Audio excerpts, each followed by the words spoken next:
করলাতে প্রচুর পরিমাণে ভিটামিন আছে। পালং শাক থেকে দ্বিগুণ পরিমাণে ক্যালসিয়াম আছে। কলা থেকে দ্বিগুণ পরিমাণে পটাশিয়াম আছে। কলা ত্বক ও চুলকে ভালো রাখে। তো চলুন কিভাবে ডিম দিয়ে করলার এই অসাধারণ ভাজি করেছি দেখে আসি। যা লাগছে প্রধান উপকরণ গ্রীষ্মকালীন সবজি করলা, করলার সঙ্গে লাগছে ডিম। এখন আমি ডিমগুলো সিদ্ধ দেব। করলাগুলো সুন্দর করে ধুয়ে কেটে নেব। কাটা হয়ে গেলে আমি একবারে রান্নায় চলে আসব। চলে এলাম রান্না করার জন্য। আমি করলা এভাবে লম্বা লম্বা করে কেটে নিয়েছি। ডিমও একইভাবে লম্বা লম্বা করে কেটে নিয়েছি। চুলা বসিয়ে দিয়েছি। চুলা গরম হয়ে গেছে। আমি আজকে সরিষার তেল দেব। সাদা তেল দিয়েও এ ভাজি করা যাবে।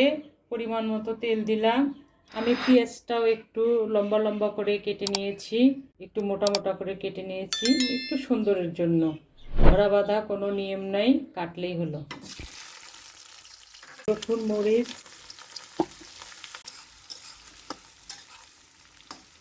এখন করলাগুলো দিয়ে দেব।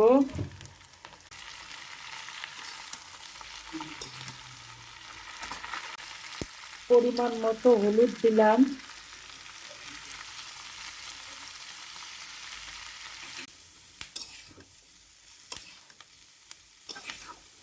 আমি পরিমাণ মতো লবণ দিলাম স্বাদ অনুযায়ী। খুবই অল্প উপকরণ, কিন্তু খেতে অনেক স্বাদ। আমি এভাবে আস্তে আস্তে ভেজে নেব। ডিম দেওয়ার সময় ফিরে আসব। করলা ভাজি প্রায় হয়ে গেছে।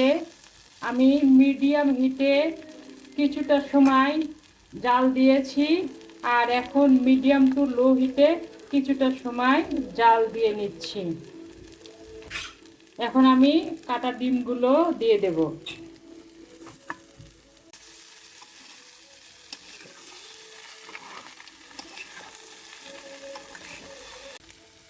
যদি আপনারা একটু মিডিয়াম সিদ্ধ করলা খান, তাহলে সেই পর্যায়ে ডিম দিয়ে জাল অফ করে দেবেন।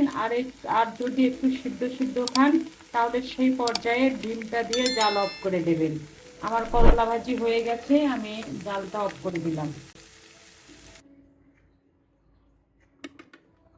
কত অসাধারণ হয়েছে ডিম দিয়ে করলা ভাজি। গরম ভাতের সাথে খেতে কিন্তু অনেক মজা। সিজনের জিনিস বা সিজনের ফল সবজি সিজনেই খেতে হয়। এতে করে সিজনের যে সর্দি, কাশি, জ্বর এগুলো থাকে, এগুলো থেকে রক্ষা করে। আশা করি আমার এই অসাধারণ ডিম দিয়ে করলা ভাজি আপনাদের ভালো লেগেছে। ভালো লাগলে ইনশাল্লাহ লাইক, কমেন্ট ও সাবস্ক্রাইব করে আমার সঙ্গে থাকবেন।